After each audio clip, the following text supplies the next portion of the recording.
আসসালামু আলাইকুম। BD survey problems and solution channel থেকে আপনাদের সবাইকে আবারও শুভেচ্ছা জানাচ্ছি।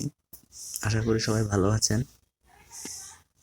তো আজকে আপনাদের সামনে আবারও চলে আসলাম দলিল সেবা নিয়ে আরেকটি তথ্য দেওয়ার জন্য, যা আপনাদের প্রয়োজনে লাগবে আশা করি।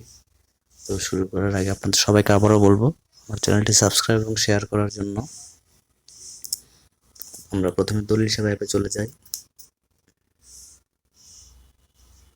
এখানে দেখুন, আমরা এর আগে দেখেছিলাম রেজিস্ট্রেশন ফি, সর্বনিম্ন বাজার মূল্য। আজকে দেখাবো তল্লাশ ফি ক্যালকুলেট, মানে তল্লাশ ফি। আপনি কোনো একটা দলিল তল্লাশি দিবেন বা আপনি খুঁজতেছেন, তার জন্য আসলে সরকারি ফি কত টাকা আসতে পারে, আপনি কত সাল থেকে কত সাল পর্যন্ত দিবেন এখানে উল্লেখ করা আছে। দেখুন যে শুরু সাল, শেষ সাল, আপনি কোন সাল। ধরুন আমি 2020 সাল থেকে খুঁজবো 2023 সাল পর্যন্ত। কতটি ব্যক্তির নাম বা কতটি সম্পত্তি বিবরণ তল্লাশি করবেন, নামের সংখ্যা কয়জন করবেন। আপনি একজনের জন্য হলে একটা, দুইজন ধরলাম, প্রথমে একজন। সম্পত্তির সংখ্যা একজন ধরলাম, দুটি। তাহলে ফলাফল কি আসে দেখুন, কত টাকা আসবে। সূচিবই তল্লাশি ফি 195 টাকা, পরিদর্শন ফি F2 30 টাকা, মোট খরচ 200। এটা হচ্ছে সরকারি খরচ। অন্যান্য খরচ আসলে থাকে, এগুলি দেখা যায় ভূমির আপনার, ওরা যদি কাজ করতে জানে ঠিক মতো সরকারি ফি স্বীকার করুন, ওরা বেশি নিয়ে থাকে। এটা হচ্ছে সরকারি ফি। আপনি ব্যক্তি এবার 2 জনের বা 3 জন দেখলাম, তাহলে কত আসে 300 টাকা। তারপর আপনি মনে করুন সাল আরো পিস থেকে জানতেছেন, আপনি 600 টাকা। এভাবে মানে আপনি যখন অনেকে দেখা যাচ্ছে কোনো জায়গায় অনেকে ক্রয় বিক্রয় করার আগে দেখা যায় যে যারা কিনতে যাচ্ছে তারা দলিল জায়গাটা তল্লাশি দিচ্ছে, যে দলিল যে এটা ঠিক আছে কিনা জায়গা, আপনি দলিল তল্লাশিটা এভাবে দিতে পারবেন। তাহলে সবাই নিশ্চয়ই বুঝতে পেরেছেন।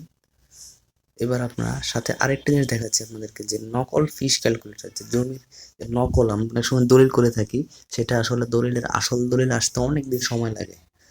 সেটা আপনি কিন্তু আমরা দলিল নকলটা আমরা 7 দিন পরেই নিতে পারি। সেটার ফি কত আসতে পারে এটা আমরা দেখব। যে আপনার দলিলের মূল দলিলে ব্যবহৃত স্ট্যাম্প শুল্কের পরিমাণ, স্ট্যাম্প যে কত টাকা স্ট্যাম্পের মধ্যে আপনি করেছেন, সেটা 0 থেকে 1000-এর মধ্যে হলে একরকম জরুরি কিনা। আপনার যদি জরুরি হয়ে থাকে একরকম ফি, জরুরি হলে না হলে আরেক। ধরুন জরুরি আবেদনের সাথে নিবন্ধিত মূল দলিল বা সার্টিফাইড কপি বা রসিদ, মানে এটা আপনাকে যখন দলিল করে রেজিস্ট্রেশন করেছেন তখন এটার সাথে আপনাকে একটা একটা রসিদ দিয়ে দিচ্ছে, যে এটা দেখাই আপনি মূল দলিল নিয়ে আসতে পারবেন। হ্যাঁ, আমি দিলাম এটা।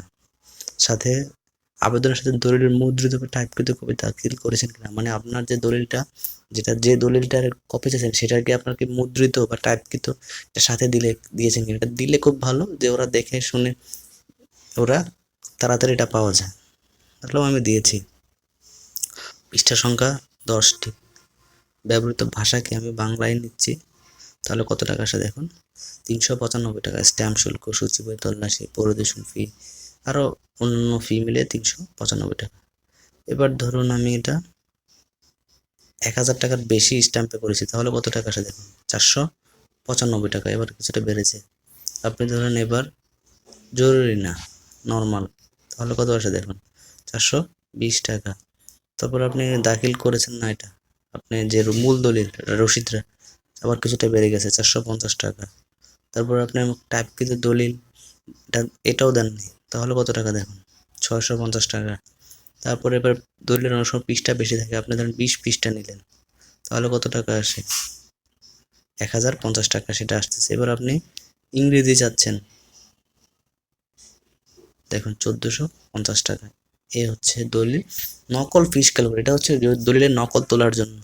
তাও আপনি যদি নিজে করতে পারেন তাহলে সেটার ক্ষেত্রে আলাদা বিষয়, কিন্তু আপনি দেখা যায় এটা নিজে করতে পারলে ভালো, না করলে আপনার দলিল লেখককে দিয়ে করে নিতে পারবেন।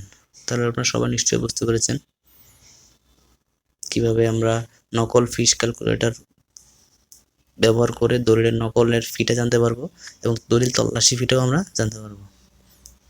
তো ধন্যবাদ সবাইকে। আসসালামু আলাইকুম।